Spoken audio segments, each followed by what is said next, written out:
Hello everyone, এই profit and loss related কোশ্চেনটা এসেছিলো এসএসসি এমপিএস 2023 সালে।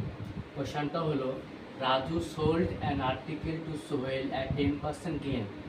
Sohel sold the article to Atanu at loss of 10%. If Atanu paid 1485 to Sohel, find the selling price of Raju to Sohel. তো আমাদের কে কে আছে এখানে? ফার্স্টে আছে রাজু, তারপরে কি আছে সোহেল, তারপর হচ্ছে কি অতনু।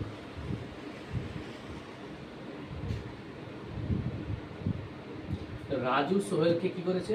10% গেনে একটা আর্টিকেল সেল করেছে। তো রাজু যদি কস্ট প্রাইস 100 হয়, তো সেল প্রাইস কত হবে? 110। আর সোহেল কি করেছেন? 10% লসে কাকে বিক্রি করেছে? অতনুকে। তাহলে এই সোহেলের ক্ষেত্রে সেল প্রাইস কত হবে? 10 × 90/100, 99। তাহলে এই 99টা কি? সোহেলের সেলিং প্রাইস আর অতনুর কস্ট প্রাইস। যেখানে বলেছে যে অতনু পেড 1485, কাকে পেড করে? সোহেলকে। তাহলে এই 90 রুপিসটা কি করেছে? অতনু সোহেলকে পেড করেছে।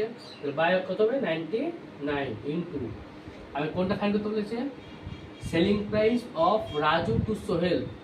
রাজু সোহেলকে যখন বিক্রি করছে, তখন সেলিং প্রাইসটা মানে সেলিং প্রাইস কত হবে? 110। এই 110টা কি হচ্ছে? সোহেলের কস্ট প্রাইস আর রাজুর সেলিং প্রাইস। তো আমাকে কি বিক্রি করেছে? রাজুর সেলিং প্রাইস। তো 110 দিয়ে আমরা মাল্টিপ্লাই করলাম, তো আমাদের কি হবে? এটা সেলিং প্রাইস।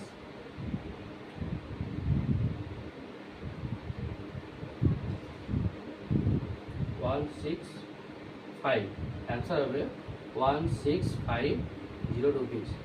তাহলে রাজু সোহেলকে 1650 রুপিসে আর্টিকেলটা সেল করেছে।